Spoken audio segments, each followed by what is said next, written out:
क्या करते हैं पुष्कर जी? पैसे से पत्रकार हूँ, हाँ, पत्रकारिता करता हूँ। हाँ, और अभी अभी नए देखा जाए कि पिछले 1-2 महीने से राजनीतिक पार्टी से जुड़ा हूँ, तो अब राजनीति भी करता हूँ, यही है। हाँ, इसके अलावा भी मैं एक छोटा सा अपना परिचय दे दूँ। इसके अलावा चूंकि पत्रकारिता की अगर सच्चाई आप भी जान ही रहे हैं कि कमाई क्या होती है, क्योंकि यहाँ पे अपना थोड़ा सा मेरे घर में परिवेश बहुत बदलना पैसा होता है, बोरा से पैसा रखा हो मेरे घर पे। परिवेश बदलना पड़ता है, तो उसके लिए जीवन यापन करने के लिए मैं एक विद्यालय में प्राचार्य भी हूँ अच्छा, जी। चलिए सर, तो ये बताइए कि पुलल से कब जुड़े? लगभग 1 से 1.5 महीना हुआ। 1.5 महीना हो गया, 45 दिन। वो बेसिक चीजें जो आपको, क्योंकि आप पत्रकार हैं तो कवर किए होंगे भाजपा को, जदयू को, राजद को, तो पुलल्स का क्या उनसे अलग है? एक्चुअली दरअसल था ना क्या कि मैं बहुत दिनों से, चूंकि जब चीज़ों को मैं बहुत करीब से जाके देखता हूँ, तो मैं बहुत दिनों से तलाश रहा था कि कुछ पॉजिटिव पॉलिटिक्स मिले। और जब प्लुरल्स, डिफाइन पॉजिटिव। हाँ मैं बता रहा हूँ, क्योंकि नकारात्मकता ही हर जगह दिखती थी, जो एकदम से हर चीज़ को लेके लगातार किसी भी मुद्दे को उठाकर उस पर राजनीति कर लेना, छोटी से छोटी बात का बतंगर बना देना। अब मुझे भी कई बार होता था ना कि लोकेश जी ये खबर बना दीजिए ना, लगता था यार ये तो कुछ है ही नहीं, और जबरदस्ती का इसको लेके बतंगर बनाया जा रहा है। तो इस तरीके की कई चीज़ें सामने आती थी, तो मुझे लगता था कि जो मूल चीज़ें हैं ना, जिस पे हम लोगों को फोकस करना चाहिए, आज हम बेरोजगारी पे बात करना भूल चुके हैं, हम भ्रष्टाचार की बात ही भूल चुके हैं, गरीबी हम लोग के लिए कोई मुद्दा ही नहीं है आज के समय में। पर हम मंदिर, मस्जिद, धर्म और कई ऐसे चीज़ें हैं जिस पर वाकई कभी मेरा मन नहीं करता था कि इसको भी मैं कभी कवर करूँ। उन जब चीज़ों को जब कवर करने का मौका मिलता था, तो मुझे लगता था नहीं यार, ये पॉजिटिव पॉलिटिक्स कहाँ हो रहा है।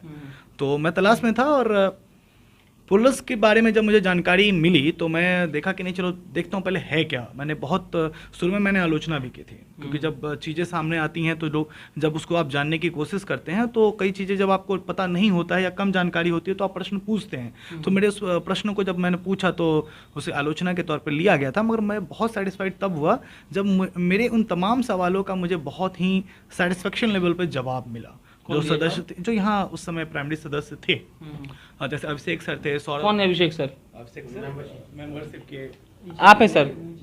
छोड़ेंगे नहीं, झूठ बोलोगे तो। अभी आपसे बातचीत। हाँ, तो अभिषेक सर थे या सौरभ श्रीवास्तव भैया हैं, इन्होंने बहुत ही मुझे पॉजिटिव तरीके से उन चीज़ों को समझाया। तो जब मैं सेटिस्फाइड हुआ, तो मुझे लगा कि ठीक है, तो क्यों नहीं थोड़ा सहयोग किया जाए। इतिहास को रचते आप देखना चाहते थे? हाँ बिल्कुल, मैं एकदम करीब से देखना चाहता था, क्योंकि उसका अनुभव लूंगा तभी तो। पत्रकार हूँ तो भाई अनुभव जब तक पब्लिक इश्यूज देखते हैं आप? जी। अभी क्या है मुजफ्फरपुर का पब्लिक इशू?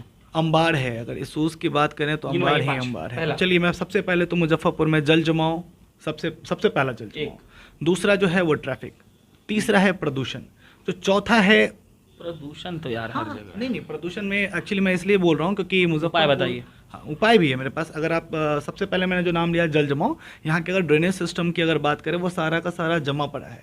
अगर उसको क्लीन कर दिया जाए, उसको एकदम से जो सीवरेज सिस्टम है उसको चालू कर दिया जाए, तो शहर भर में कहीं पानी लगेगा ही नहीं लगेगा। हमारे पास मुगलों के समय से दिया गया जो नाला है ना, उसको अगर चालू कर दिया जाए, तो यहाँ का भी जल जमाव नहीं होगा। ट्रैफिक, रिंग रोड, अगर हम शहर के बाहर क्षेत्र से अगर रिंग रोड को डेवलप करते हैं, तो जो भी मान लीजिए जी, सुनते रहिएगा, कुछ समझ में आए तो कुछ कर सकते हैं आप। जैसे रिंग रोड है, रिंग रोड अगर सपोज डेट कि मेरा शहर, मुझे जाना है कहीं शहर के किसी कोने में, तो मैं रिंग रोड पकड़ के जाऊं, और उस जगह से जो लोकल जिस जगह पे मुझे जाना, वहां से करीब से मैं उस शहर में घुसूं, अपना काम करूं, वापस फिर रिंग रोड पकड़ के घर आ जाऊं।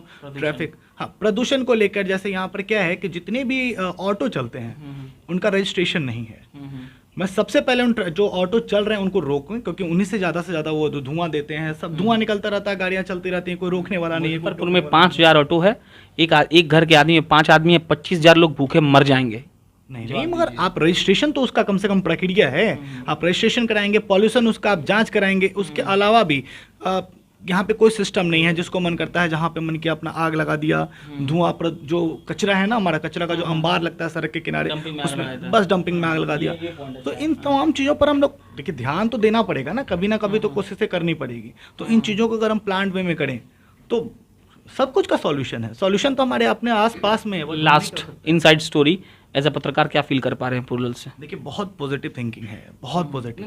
थोड़ा अंदर डिफाइन मैं करें। एकदम अंदर की बात आपको बताने जा रहा हूँ। जब मैं काम करता हूँ, जो वर्किंग स्ट्रक्चर को देखता हूँ, तो मुझे ऐसा लगता है कि जब मैं जुड़ा था ना, तो मुझे कई लोग बोल रहे थे कि इट विल टेक टाइम, ठीक है, बट मुझे लगता है कि समय लगने वाला नहीं है, क्योंकि जो लोगों का भी जो मूड है ना, जिस तरीके से बदल रहा है, लोग उब चुके हैं चीज़ों से, परेशान हो चुके हैं, तो लोग इस तरीके से कनेक्ट हो रहे हैं ना, मैं आपको बताऊं, मैं पत्रकार हूं तो कई लोगों के साथ मेरी कनेक्टिविटी होती है। लोग कई लोग तो ऐसे होते हैं जो मुझे कहते हैं लोकेश भाई मैं तो पार्टी से जुड़ा हूं, हाँ, खुल के नहीं आऊँगा, वोट आपको गिरा दूंगा। और मुझे विश्वास है कि ये वोट गिरेगा और बहुत बड़ी संख्या में गिरेगा। हम लोग बहुमत के साथ सरकार भी बना सकते हैं अगर भगवान चाहे। और आप जिस तरीके से परिवेश को देख रहे हैं लगता है होगा। इसको हम काट देंगे। पत्रकार आदमी बहुत जल्दी जोश में